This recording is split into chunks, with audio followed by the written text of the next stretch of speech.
Welcome to special focus. నేను వెంకట్.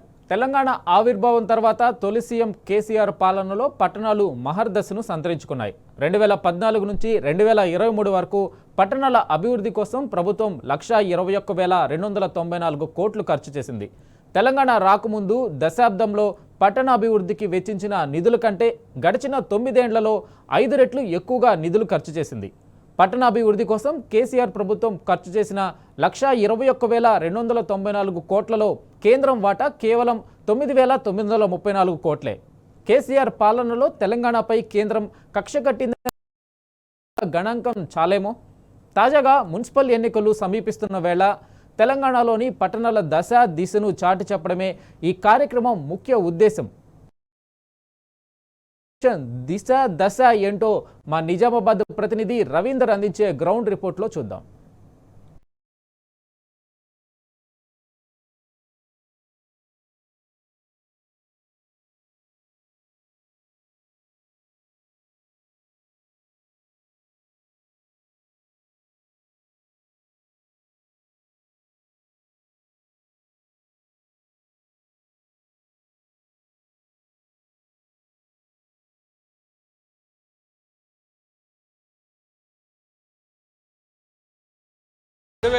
వరకు నిజామాబాద్ పట్టణం మున్సిపల్గా ఉండే 2005లో నగరపాలిక సంస్థగా ఆవిర్భవించిన అనాది కాలంలో కేవలం నగరంగానే పేరు గడించింది తప్ప ఎలాంటి అభివృద్ధి సాధ్యం కాలేదు.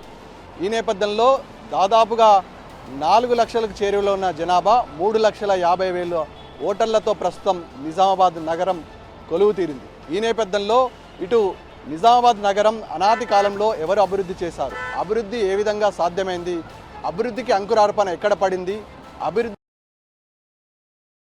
అనే అంశం పైన ఇవాల్టి గ్రౌండ్ రిపోర్ట్లో తెలుసుకునే ప్రయత్నం చేద్దాం. మేము మోసపోయాము, వారు ఇచ్చినటువంటి హామీలను నమ్మి మేము ఓటు వేసాము. ఇప్పుడు మేము అనుభవిస్తున్నాము. ఎలాంటి సౌకర్యాలు లేకుండా నిజామాబాద్ ఒక అంధకారంగా అయిపోయింది. కేసీఆర్ సాబ్ చేసిన పాలన పైన ఎవరికి కడుపు నిండిపోయిన అన్నం దొరుకుతుంది.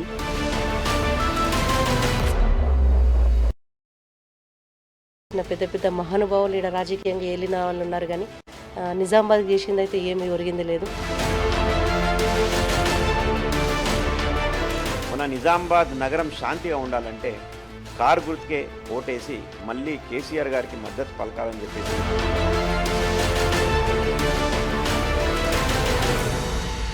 2014 తెలంగాణ రాష్ట్రం ఏర్పడిన తర్వాత కొలువు తీరిన మొదటి గవర్నమెంట్లోనే టీఆర్ఎస్ ప్రభుత్వం నిజామాబాద్ నగరంలో అస్తవ్యస్తంగా ఉన్నటువంటి అనేక కార్యక్రమాలకు శ్రీకారం చుట్టింది. అందులో భాగంగానే నిజామాబాద్ నగర పాలికలో ఉన్నటువంటి మున్సిపల్ కార్యాలయానికి అంకురార్పణ చేయడం జరిగింది. దీన్ని వ్యయాన్ని 10,20,00,000 రూపాయలతో నూతన బిల్డింగ్ని ఏర్పాటు చేయడం జరిగింది. కేవలం కార్పొరేషన్కి పేరు గడించింది, కానీ అభివృద్ధి కార్యాలయం లేక, మున్సిపల్ కార్యాలయంలో సరైన వసతులు లేక కార్పొరేటర్లు తీవ్ర ఇబ్బందులు ఎదుర్కొంటున్నారని దృష్టిలో పెట్టుకొని అప్పటి స్థానిక ఎమ్మెల్యే బిగాల గణేష్ గుప్తా సారథ్యంలో ఇక్కడ నూతన మున్సిపల్ కార్యాలయాన్ని ఏర్పాటు చేయడం జరిగింది. మొదటి గవర్నమెంట్లోనే ఏర్పాటు చేసిన ఈ కార్యాలయం దాదాపుగా ఇప్పుడు అన్ని అంగుళాలతో ఇవాళ నూతన కార్పొరేటర్లకు స్వాగతం పలికేందుకు సిద్ధం చేసింది అప్పటి కేసీఆర్ ప్రభుత్వం.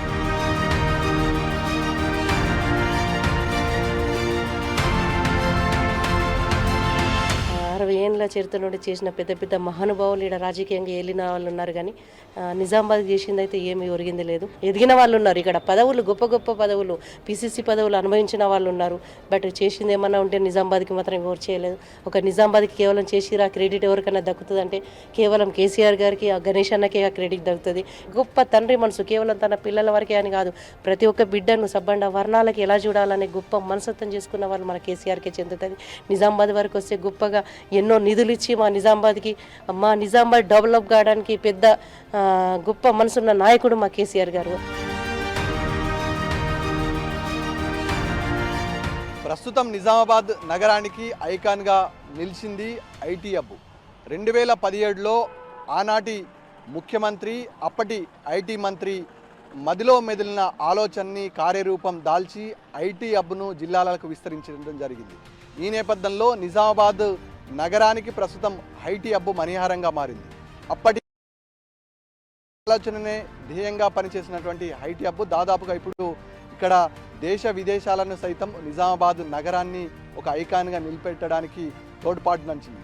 ప్రస్తుతం ఈ కంపెనీలో 14 కంపెనీలు కొనసాగుతున్నాయి. ఈ ఐటీ హబ్లో ఇక్కడి నుంచి గ్రామీణ ప్రాంత యువతకు చేరువ చేసేందుకు, ఐటీని విస్తరించేందుకు అప్పటి ఐటీ శాఖ మంత్రి ప్రత్యేక చొరవ తీసుకొని ఐటీ హబ్ని ఏర్పాటు చేసి ఐటీని పల్లె వాతావరణంలోకి తీసుకొచ్చి ఇక్కడున్న యువతకు అనేక మెలకువలు నేర్పించి ఐటీ అంటేనే బెంగళూరు, హైదరాబాద్కు పరిమితమైన రోజుల్లో ఐటీని ఆగిట్లో నిలబెట్టాడు ఆనాటి ఐటీ మంత్రి కేటీఆర్. ఈ నేపథ్యంలో ఇటు దేశ విదేశాలకు సంబంధించిన 14 కంపెనీలు ప్రస్తుతం నిజామాబాద్ ఐటీ హబ్లో కొలువుతీరాయి. 55,000 చదరపు అడుగుల్లో విస్తీర్ణంలో ఏర్పాటు చేసినటువంటి ఈ ఐటీ హబ్లో 3 ఫ్లోర్లు 3 షిఫ్టుల్లో ఇక్కడ దాదాపు 2,000 పైచీలకు ఉద్యోగులు ఇక్కడ విధులు నిర్వహిస్తున్నారు. ఈ నేపథ్యంలో ఇక్కడ తోపక్షరాసులు ఉన్నారు. వారు గతంలో తీవ్ర ఇబ్బందులు ఎదుర్కొనేవారు. ఒక ఆఫీస్ ఒక దగ్గర, ఇంకో ఆఫీస్ ఒక దగ్గర ఉంది. కానీ వాటిని అన్నిటినీ పటాపంచలు చేస్తూ ఇంటిగ్రేటెడ్ కలెక్టర్ కార్యాలయాన్ని నిర్మించి వాళ్ళ ప్రజల ముంగిటకు పాలన నిలబెట్టాడు. ఐకాన్గా ఇప్పటికీ ఇవాళ ఏదైతే అధికారులు ఇక్కడ కూర్చొని పనిచేస్తూ నేరుగా ఆ వాతావరణాన్ని కల్పించిన ఘనత ఆనాటి ముఖ్యమంత్రి కేసీఆర్కు దక్కుతుందని ప్రజలు, ముఖ్యంగా నిజామాబాద్ జిల్లా ప్రజలు, అర్బన్ ప్రజలు చర్చించుకుంటున్న సందర్భం స్పష్టంగా కనబడుతుంది.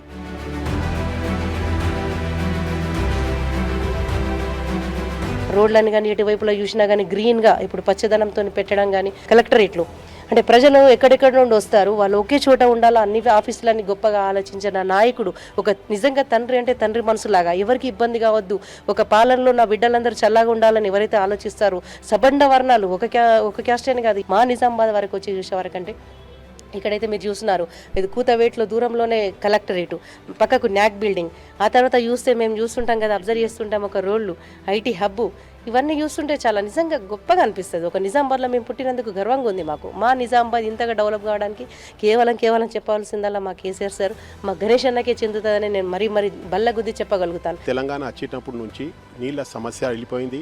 కేసీఆర్ సాబ్ చేసిన పాలన పైన ఎవరికి కడుపు నిండిపోయిన అన్నం దొరుకుతుంది, ఆకలి కాకుండా అన్నం దొరుకుతుంది, ప్రజలకి అందుబాటులో నీళ్ళు ఉంటుంది, కరెంటు బాధనే లేదు. అన్ని రకంగా తెలంగాణ వచ్చినప్పటి నుంచి తెలంగాణ స్టేట్ యావత్ ఇండియాలో నంబర్ 1 స్టేట్కి కేసీఆర్ సార్ డెవలప్మెంట్ చేశారు. కేసీఆర్ సార్ పాలనలో ఒక డివిజన్లో దాదాపు 100 కోట్ల రూపాయల డెవలప్మెంట్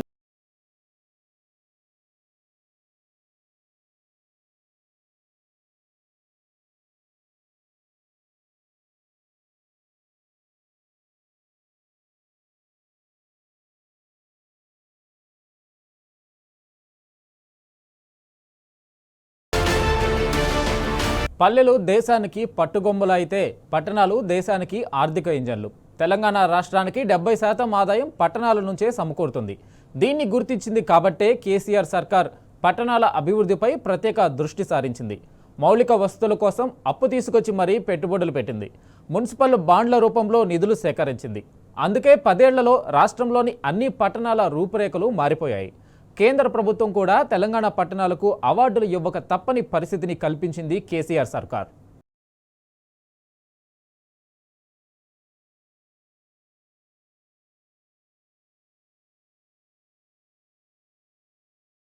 ప్రజల బాగోగులు ఎరిగి ప్రజలకు అనుకూలంగా పరిపాలన అందించిన ప్రభుత్వం కేసీఆర్ ప్రభుత్వం. ఎప్పుడో నిజాం కాలం నాటి డ్రైనేజీ వ్యవస్థతో నిజామాబాద్ పట్టణ ప్రజల ఇబ్బందులకు శాశ్వత పరిష్కారం చూపించే మార్గాన్ని ఎంచుకొని అందుకు తగ్గట్టుగా master plan, action plan ready చేసి ఆ అండర్ గ్రౌండ్ డ్రైనేజ్ని ఏర్పాటు చేసి ప్రజల కష్టాలను తీర్చింది టీఆర్ఎస్ గవర్నమెంట్. ఈ నేపథ్యంలో అనేక సంవత్సరాల నుంచి ఇక్కడ నుంచి హేమాహేమలు ప్రాతినిధ్యం వహించారు. కనీసం యాక్షన్ ఇబ్బందులు ఎదుర్కొన్నారు పట్టణ ప్రజలు. తెలంగాణ రాష్ట్రం ఏర్పడిన తొలినాళ్ళలోనే ప్రజల కష్టాలను రూపుమాపేందుకు ముఖ్యమంత్రి కేసీఆర్ సారథ్యంలో అప్పటి ప్రభుత్వం అనేక పనులు చేసింది. అందులో అండర్ గ్రౌండ్ డ్రైనేజీ కల్కితురాయిగా నిలిచిపోయింది.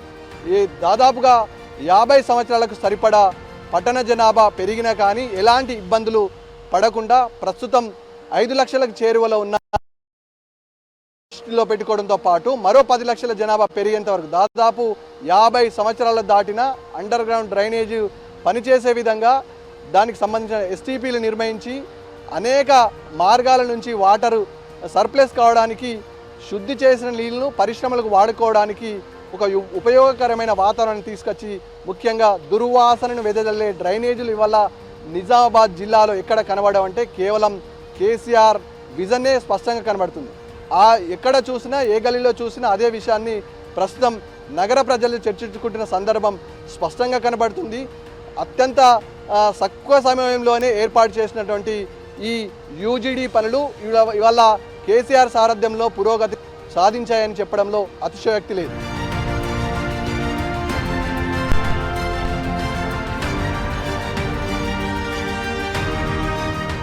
గరీబోల లీడర్ అయినట్టు గణేష్ అన్న గారు ఇక్కడ నిజామాబాద్లో ఉండడం మన అదృష్టం. ఎందుకంటే ఇప్పుడు ఆయన చేసిన అభివృద్ధి ఉంది తప్ప నిజామాబాద్లో ఎలాంటి అభివృద్ధి ఒక రాయి తీసి రాయి పెట్టిన దాఖలాలు లేవు. ఇక్కడ ఎంపీ కూడా ఏం ఫండ్స్ తెస్తలేరు. ఇప్పుడు కొబ్బరికాయలు కొట్టి వాడు ₹1 కోటి తెచ్చి మేము ఓట్లు దండుకుంటామని కాంగ్రెస్ బీజేపీలు ప్రగల్భాలు పలుకుతున్నాయి. దాన్ని కూడా ప్రజలు గమనిస్తున్నారు. అరే వీధి లైట్లు, స్ట్రీట్ లైట్స్, ఏదైతే మోర్లు, లైటింగు, వాటర్ ఇలాంటి సౌకర్యాలు లేకుండా నిజామాబాద్ ఒక అంధకారంగా అయిపోయింది. దాన్ని దృష్టిలో పెట్టుకొని రాబో రోజుల్లో మున్సిపల్ ఎలక్షన్, కార్పొరేట్ ఎలక్షన్లో కూడా కాంగ్రెస్ బుద్ధి చెప్తారు. నిరుపేదల సొంతింటి కలను సాకారం చేసేందుకు గత ముఖ్యమంత్రి కేసీఆర్ డబుల్ బెడ్రూమ్ ఇళ్లను నిర్మాణం చేపట్టడం జరిగింది. నిజామాబాద్ జిల్లా కేంద్రంలోని అర్బన్ నియోజకవర్గంలో 1424 అప్పటి ప్రభుత్వం ఇటు నాగారంలో 400 ఇళ్లను, అదేవిధంగా అటు కొత్త కలెక్టర్ సముదాయంలో 400 ఇళ్ల నిర్మాణాలను మంజూరు చేయడం జరిగింది. ఇటు నాగారంలో నిర్మాణాలు పూర్తి కావడం జరిగింది. అటు కొత్త కలెక్టరేట్లో స్లాబ్ల వరకు నిర్మాణ దశలో ఇండ్లు ఉండడం జరిగింది. ఎలక్షన్ కోడ్ రావడం వల్ల ఆగిపోవడం జరిగింది. ఈ నేపథ్యంలో గత బీఆర్ఎస్ ప్రభుత్వం గవర్నమెంట్ రీజనరేట్ చేసి ఉండుంటే ఎందరో ఇక్కడ ఉన్నటువంటి పట్టణంలో నివసిస్తున్న వారి సొంతింటి కల సాకారం అయ్యేది. ఈ నేపథ్యంలో గవర్నమెంటు మారడం వల్ల ఇటు నాగా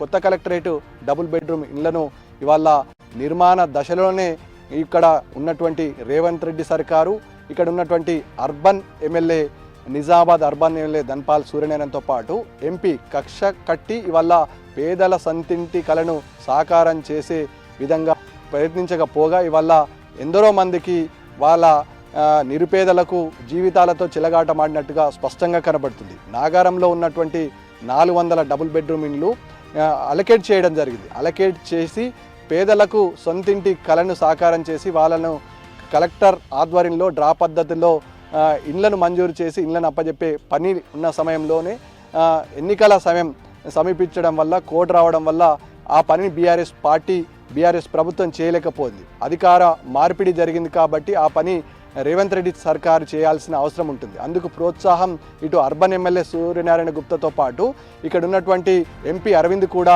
తోడ్పాటును అందించాల్సిన అవసరం ఉంటుంది. ఈ ఇల్లు నిరుపేదలకు అంది ఉంటుంటే ఆ ఖ్యాతి, ఆ పేరు కేసీఆర్కి వస్తుందనే భయంతో ఇవల్ల 2 జాతీయ పార్టీలు, కాంగ్రెస్ పార్టీ అదేవిధంగా బీజేపీ పార్టీ కక్ష కట్టి వల్ల నిరుపేదలకు సొంతింటి కలను సాకారం చేసే విధంగా ప్రయత్నించకపోవడం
ప్రజలు కేసీఆర్ ముఖ్యమంత్రిగా కొనసాగినంత సమయంలో ఈ రఘునాథ చెరువు కలకలలాడేది. ఇక్కడ పొద్దున సాయంత్రం పిల్లలు అదేవిధంగా వృద్ధులు ఇక్కడ వ్యాయామం చేసుకోవడంతో పాటు వాకింగ్కు అద్భుతమైన సౌకర్యం ఉండేది. కానీ కాలక్రమేణా ప్రభుత్వం మారిన తర్వాత ఆ పరిస్థితి కనుమరుగయ్యే పరిస్థితి ఏర్పడింది. సిటీ సెంటర్లో ఉన్నటువంటి ఈ చెరువుని కావలిచ్చే క్లోజ్ చేసే ప్రయత్నం అయితే స్పష్టంగా కనబడుతుంది.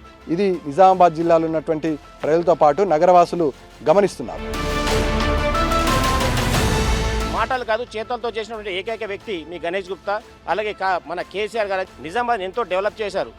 మన రఘునాథ చెరువు కానివ్వండి, నూతన కలెక్టరేట్ కానివ్వండి, ఈ సెంట్రల్ లైటింగ్ కానివ్వండి, మన డివైడర్స్ కానివ్వండి, ఇలా ఏ ఒక్క అంశాన్ని కూడా వదిలిపెట్టకుండా ప్రతి ఒక్క ప్రాంతాన్ని కూడా డెవలప్ చేసిన ఏకైక వ్యక్తి నిజామాబాద్ అర్బన్లు అంటే.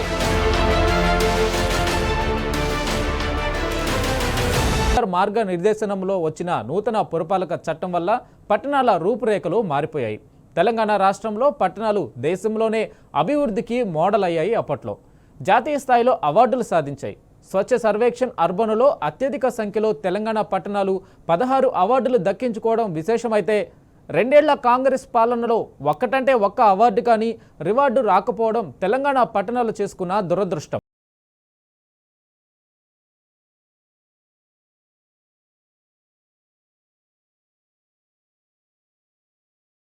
నిజామాబాద్ పట్టణంలో అస్తవ్యస్తంగా ఉన్నటువంటి మార్కెట్ సముదాయాలను ఒక దగ్గరికి చేసి ఇంటిగ్రేటెడ్ మార్కెట్ యార్డును ఏర్పాటు చేశారు గత ముఖ్యమంత్రి కేసీఆర్. ప్రభుత్వం మారిన తర్వాత మనము విజువల్లో చూస్తున్న విధంగా ఇంటిగ్రేటెడ్ మార్కెట్ పూర్తి స్థాయిలో అందుబాటులోకి వచ్చి నెంబర్లు అలొకేట్ చేసిన తర్వాత ఇది వ్యాపారస్తులకు అందించకుండా ప్రభుత్వం నిర్లక్ష్యంగా వహిస్తుంది. అన్ని వస్తువులు ఒకే దగ్గర దొరికే విధంగా డిజైన్ చేసినటువంటి మార్కెట్ సముదాయాన్ని ఏర్పాటు చేస్తే అది ప్రారంభించి ఇటు వ్యాపారులకు అందజేస్తే ఇటు వినియోగదారులకు కానీ అదేవిధంగా వ్యాపారస్తులకు కానీ మంచి జరుగుతుంది. ఈ నేపథ్యంలో ఆ వ్యాపారస్తులు వ్యాపారం చేసి ఎవరిచ్చారని అడిగితే కేసీఆర్ ఇచ్చిండు ఈ వ్యాపార సముదాయాలు అని జనాలలో కేసీఆర్ పేరు నాంతదనే ఒక దురుద్దేశ నీతితో ఇవాళ రేవంత్ రెడ్డి సర్కారు ఏర్పాటు అయ్యి అందుబాటులో ఉండి పూర్తిగా ప్రజలకు అందుబాటులో తీసుకురావడానికి ఇవాళ రేవంత్ రెడ్డి సర్కారు దీన్ని పూర్తి స్థాయిలో విఫలం చేసే ప్రయత్నం అయితే స్పష్టంగా కనబడుతుంది.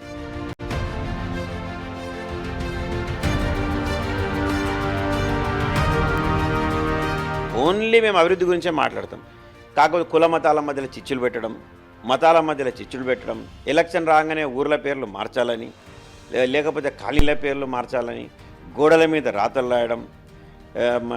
ఇంతకుముందు బైన్సాలు అర్లాలు అయితే దాని మీద శవం మీద పేలాలు ఏరుకున్నట్టు ఇక్కడ ప్రజల్ని రెచ్చగొట్టి ఇక్కడ ఓట్లు దండుకోవడం, ఇది కాదు మనం రాజకీయం. మేము అభివృద్ధినే మేము నమ్ముకున్నాం, ప్రజల్ని నమ్ముకున్నాం. అదే ఆయుధంతో మేము ప్రజలకు పోతాం. మేము చేసినటువంటి పనిని ప్రజలకు చెప్తాం. మేము చేసిన తర్వాత వీళ్ళు ఆపినటువంటి పనులను కూడా మేము ప్రజలకు చెప్తాం. వీటితో మేము ముందుకు పోతాం. తప్పకుండా రాబోయే రోజుల్లో మాకు మంచి రిజల్ట్ వస్తుందని చెప్పేసి మేము గట్టిగా నమ్ముతాం.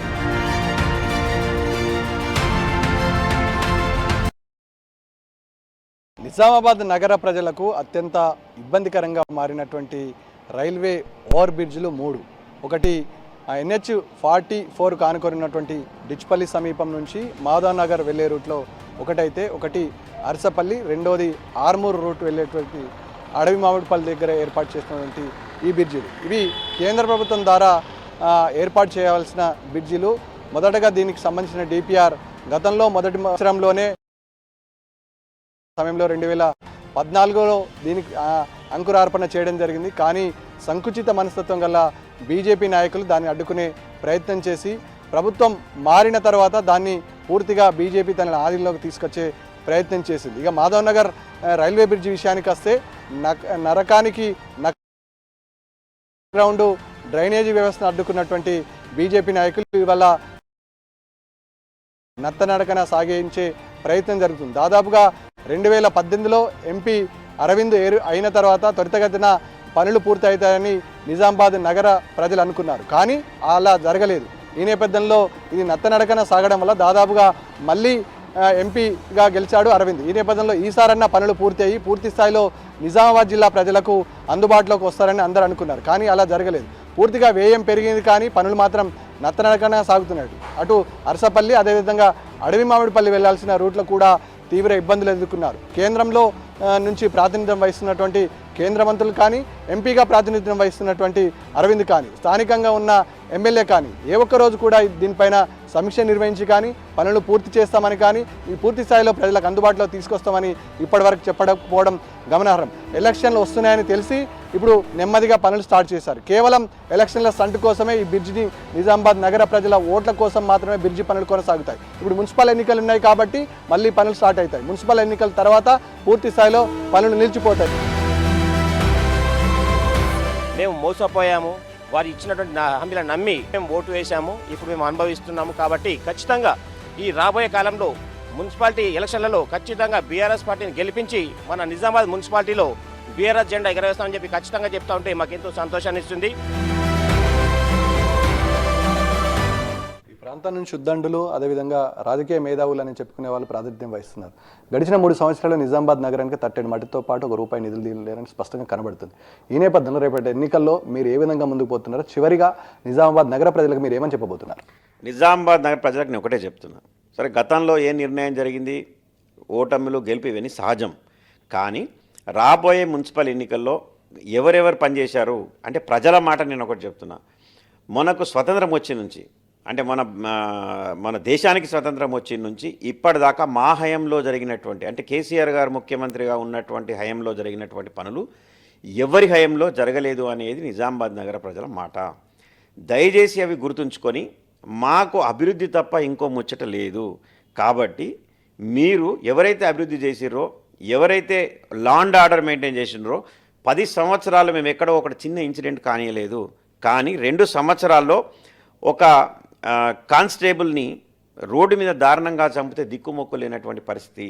కాబట్టి ప్రజలు సురక్షితంగా బతకాలంటే, ఒక మంచి సివిక్ ఫెసిలిటీస్ కావాలంటే, మన నిజామాబాద్ నగరం శాంతిగా ఉండాలంటే కారు గుర్తుకే ఓటేసి మళ్ళీ కేసీఆర్ గారికి మద్దతు పలకాలని చెప్పేసి నేను ప్రజలకు అప్పీల్ చేస్తూ ఉన్నా. ఖచ్చితంగా ప్రజలు మాకు మద్దతు పలుకుతారు, మమ్మల్ని ఆదరిస్తారని చెప్పేసి నేను గట్టిగా నమ్ముతున్నాను. నిజామాబాద్ నగర ప్రజలు విఘ్నులైన వారు కనీసం ఇప్పుడైనా ఆలోచన చేస్తారు. దాదాపు కేసీఆర్ మార్క్ ప్రతి చోట ప్రతి గల్లీలో స్పష్టంగా కనబడుతుంది. ఈ నేపథ్యంలో జిమ్ములు నిర్వీర్యమయ్యాయి, పార్కులు శిథిలావస్థ, కనీసం ఇక్కడ ఉన్నటువంటి మౌలిక సదుపాయాలు కానీ డ్రైనేజీలు కానీ అస్తవ్యస్తమైన నిజామాబాద్ నగరంలో జరుగుతున్న ఇబ్బందులకు ప్రతినిత్యం ఇవాళ నిజామాబాద్ ప్రజలు ఇబ్బందులను చవిచూస్తున్నారు.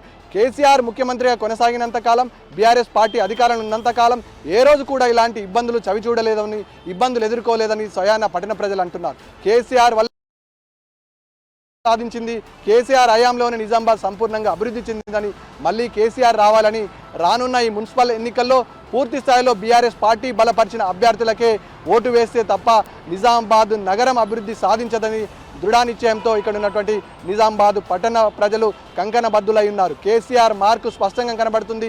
ఇంటిగ్రేట్ మార్కెట్ సముదాయంతో పాటు రోడ్లు, కూడళ్ళు, పార్కులు, ఇంటిగ్రేటెడ్ సముదాయాలతో పాటు ఇక్కడ ఉన్నటువంటి డ్రైనేజీలు అన్నీ కూడా కేసీఆర్ మార్కే.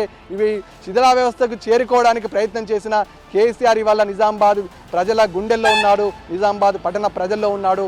ఈ నేపథ్యంలో రానున్న మున్సిపల్ ఎన్నికల్లో బీఆర్ఎస్ పార్టీ బలపరిచిన అభ్యర్థులకు బీఆర్ఎస్కు ఓటు వేసి సంపూర్ణమైన మెజార్టీతో గెలిపిస్తామని అందరూ అనుకుంటున్నారు. ఇది ఇవాల్టి గ్రౌండ్ రిపోర్ట్. వీడియో అశోక్తో కలిసి రవీందర్, టీ న్యూస్, నిజామాబాద్.